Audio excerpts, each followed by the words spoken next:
Si vous avez envie de savoir à quoi va ressembler votre placard dans les années 2030, ne ratez pas l'exposition X-Closet à Migdal David. C'est du 16 au 20 juillet, ça a déjà commencé. Nous avons pour en parler un spécialiste de l'industrie de la mode. Il s'appelle Anthiel Gage et il parle français. C'est notre chance. C'est parti. Sortez, respirez, c'est le Quality Time. Anthiel Gage, bonjour. Bonjour. On est ravis de vous accueillir, d'autant que c'est un sujet qui est de plus en plus dans les esprits parce que nos habitudes de surconsommation ont atteint également nos vêtements. On est en hyperconsommation de vêtements. Hyperconsommation, exactement. On peut le dire, je crois que 80 milliards d'habits sont achetés chaque année. 80 milliards d'habits sont achetés chaque année. Et pour acheter 80 milliards d'habits, il faut dire qu'on est en train de produire chaque année au moins entre 100 à 150 milliards d'habits. Alors, ça veut dire que ça a des répercussions sur les matières premières, sur les prix, sur beaucoup de choses, sur notre santé. Les matières premières, parce que beaucoup d'habits sont en coton et, par exemple, on est en surconsommation, on consomme plus que ce qu'on produit. Exactement. Dans le monde. Dans le monde. Et tout le monde pensait... Vous avez quelques chiffres ? Oui, alors c'est en 2018, on a consommé 27,5 millions de tonnes de coton quand la production était que de 25,9. Ça veut dire qu'on a tapé dans les réserves ? Oui, exactement. Et les réserves... Mondiales ? Oui, mondiales. Ouais. Et les réserves sont de plus ou moins 6 à 8 mois. C'est pas comme si on a des réserves d'années. Des années et des années. Non, il nous reste que, en fait, à pouvoir continuer comme ça quelques années. Quelques années, c'est tout. Ouais. Donc, c'est vrai qu'à l'heure du covoiturage, du coworking, du Airbnb, on s'échange, on reprend. Est-ce qu'on peut faire pareil avec les vêtements ? Est-ce qu'il y a un avenir ? Bien sûr. En fait, ça a commencé en 2009. C'est ce qu'on appelle... il y avait une compagnie américaine qui s'appelle Rent the Runway. Et c'est elle qui a commencé, mais il y a beaucoup d'autres... À faire quoi ? En fait, on loue les habits. On les loue pour 4 jours, 8 jours, 12 jours. Ça a commencé avec le luxe, mais de nos jours, c'est dans tous les prix. Et ce qui marche surtout de nos jours, c'est ce qu'on appelle le subscription box, qu'on paye une somme tous les mois, $50, $60. Ça marche surtout aux États-Unis ? Oui, exactement. Okay. Donc mais ça commence aussi en Israël. Oui, on paye $60 et qu'est-ce qu'on a ? On a le droit à 3 habits. Et quand 3 habits par mois ? Non, on a droit à 3 habits tout le temps. C'est-à-dire, j'ai pris un jean et 2 t-shirts et je veux plus d'un des t-shirts, je le rends et je reçois quelque chose d'autre. Ouais, donc on essaye de recycler oui, tout ça, mais ça va bien au-delà. Alors, ce qui est très intéressant quand même, c'est que dans ce festival Overhaul, vous allez avoir une exposition qui s'appelle X-Closet. Il faut nous expliquer pourquoi ça s'appelle comme ça. En fait, on essaye de parler de la façon qu'on pense de nos habits et comment on consomme les habits et la mode. Ouais. Et nous, en tant que consommateurs, on est en train de changer. Et qu'est-ce qui va se passer dans 10 ans, dans 5 ans ? Déjà, les derniers 10 ans tout a changé.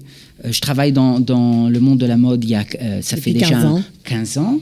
Et la valeur de l'industrie de la mode, pendant ces 15 ans, a grimpé de 1,5 trillion dollars à plus de 2,4, presque 3 trillions de dollars. Et alors... c'est énorme, c'est géant, tout a changé et ça va continuer à changer. Et nous, en tant que consommateurs, on change. On réalise que quelque chose doit être différent. Alors, maintenant. Il y a une prise de conscience dans la façon dont les habits, les vêtements sont produits. Oui, exactement. L'utilisation de produits chimiques est très connue dans la mode.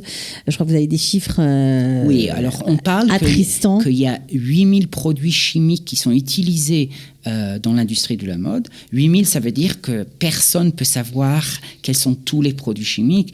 Est-ce qu'ils sont dangereux ? Qu'est-ce qui se passe pour tous ceux qui travaillent dans ces usines ? Et qu'est-ce qui se passe sur notre corps ? Et qu'est-ce qui se passe après qu'on les jette ? Ouais. Et puis aussi l'utilisation à outrance de l'eau. Exactement. Presque 20% d'utilisation d'eau mondiale est pour l'industrie de la mode. C'est des chiffres. C'est des chiffres surtout affolants. en Israël, on réalise qu'est-ce que ça veut dire, des chiffres comme ça. Ouais. En Israël, bien sûr, ça d'autant plus fort. Alors pourtant, Israël n'est pas un pays de textile, pas du tout. Non. Mais on est un pays de high-tech. Donc on a peut-être des solutions à apporter au monde pour essayer de changer nos mauvaises habitudes. Exactement. Et c'est ça ce qui est tellement intéressant, qu'on était un pays où il y avait du textile aux années 70, aux années 80, mais ça n'existe plus vraiment. Mais maintenant, il y a des compagnies de high-tech qu'on va présenter aussi dans Closet X, comme par exemple Twine, qui impriment pas sur les tissus, mais sur les fils. Pour, avant de créer le tissu, tout est imprimé. Ils utilisent beaucoup moins d'eau, moins de produits chimiques. Par des techniques de production différentes, ça améliore, on va dire, ça baisse la toxicité des tissus, ça baisse la consommation de tissus. C'est une façon complètement différente de penser, que peut-être que dans un pays où il n'y a pas vraiment la tradition du tissu, que c'est possible à y réfléchir à des solutions qui sont tellement différentes. Il y a aussi des tissus antibactériens, alors ça c'est extraordinaire. Exactement, alors ça c'est une compagnie qui s'appelle Nanotexon. Israélien, bien sûr. Une compagnie israélienne, c'est une technologie qui a commencé à Bar Ilan, qui réussissent à prendre n'importe quel tissu et les rendre antibactériels. Ouais. Et en plus, ils le font d'une façon qui est différente, n'a été pas fait jusqu'à là, qui est une façon qui utilise beaucoup moins d'eau, puisque jusqu'à là, il y avait besoin d'énormément d'eau dans toutes ces procédures.